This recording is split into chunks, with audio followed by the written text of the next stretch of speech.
All right, let's just jump right in. If you're in the security world, or really any kind of leadership role these days, you know the drill. You're juggling all these cybersecurity frameworks. NIST CSF, ISO 27001, SOC 2, they're all coming at you, demanding your time and your team's resources. It can feel like you're running 3 totally separate races at the same time. But what if I told you that you don't have to? What if there's a smarter way? So let's start with the problem I'm sure many of you know all too well. We'll call it the compliance maze. It's that feeling of being completely tangled up, where every corner you turn just leads to more audits, more spreadsheets, and a whole lot of wasted effort doing the same thing over and over again. So, I want you to ask yourself a serious question. Does your security program actually help the business, or does it just get in the way? You know what I mean. Are other teams constantly caught off guard by last-minute security demands? Does every project feel like a battle with your own team? If that sounds familiar, well, you're definitely not alone.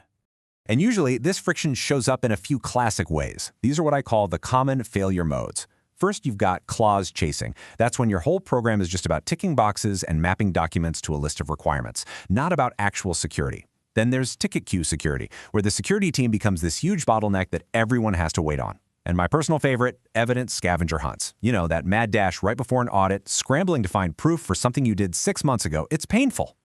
This quote just nails it, doesn't it?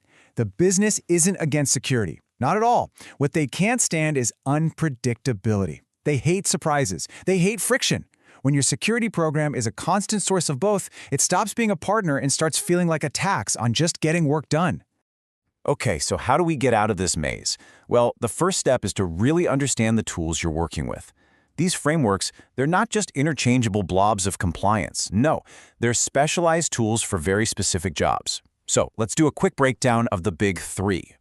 First up, we have the NIST Cybersecurity Framework, or CSF. The best way to think about this one is as a universal translator for cyber risk. It's not a strict rule book, it's a flexible guide that gives you a common language to talk about your security goals and results with everyone, from the boardroom all the way down to your engineers. Next, we've got ISO 27001. Now, this is the global gold standard for building something called an Information Security Management System, or an ISMS. The keyword here is system. This is all about creating a solid, repeatable, and always improving program that you can actually get formally certified for. It's about building something that lasts. And finally, there's SOC 2. Now, this one's a little different. It's not really a framework you build your program on, it's a report. It's an attestation. It's how you prove to your customers, especially in the US, that you're doing what you say you're doing when it comes to things like security and availability. So this table kind of brings it all together. See? NIST is your strategic language for talking about risk. ISO 2700 is the blueprint for building a really solid long-term program. And SOC 2 is the report card you show your customers.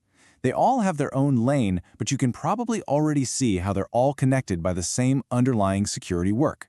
And that brings us to the solution. This is where it gets really interesting, because these frameworks aren't competing with each other at all.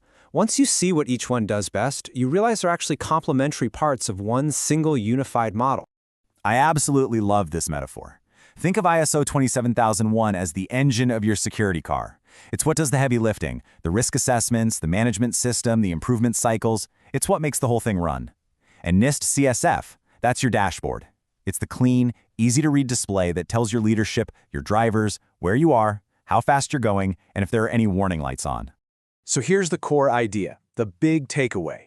You do not need 3 security programs. You need one strong, well-built security program that can just speak 3 different languages. It needs to express itself in a way your executives understand, in a way your global partners recognize, and in a way your customers trust. And the way you build this is in layers. It's a stack. At the very foundation, you have governance. That's where you set the rules. From there, you build a single central control library. Procedures then bring those controls to life, explaining how they actually work. Evidence is the proof that they are working. And finally, reporting at the very top translates all that hard work for whoever needs to see it. Okay, so let's get down to the brass tacks. How do we make this a reality? This is where we move from the what to the how. This is the method that's going to save you a ton of time and headaches. This right here, this is the secret sauce. This is the big aha moment. Instead of creating mountains of different evidence for every single audit, You design your work so that a single piece of evidence can prove multiple things. The goal is to make evidence a natural result of doing your job, not some extra chore you have to do later. And this table just shows it perfectly. Look at this. Take something you're probably already doing, like a quarterly access review. That one single record, that one spreadsheet or report can be used to show your meeting requirements for NIST CSF's protect function, for ISO 27001's access controls, and for SOC 2's logical access criteria. One activity, one artifact, satisfies all three. It's the same for your incident reports, your risk register. It's just about being smart and efficient. Build once, satisfy all. So let's be real. This isn't just about making your life easier during audit season. This whole shift in your approach completely changes how the security team is seen within your company. You stop being that department that just costs money and slows things down, and you start becoming a team that actually enables the business to succeed. So if there's one thing you take away today, let it be this. Stop obsessing over mapping documents to clauses in a spreadsheet. That is not the game. The real goal is to build one single, strong, effective security program that genuinely makes your company safer. The compliance frameworks, they're just different windows you can use to look at that one awesome program you've built. And that really brings us to the last question I want to leave you with. When you unify your approach like this, you create a program that doesn't just pass audits, it reduces friction, it makes the business more predictable, and ultimately, it helps everyone move faster and safer. So, take a look at your program. Is it a real business enabler, or is it just a very expensive checkbox? You get to decide.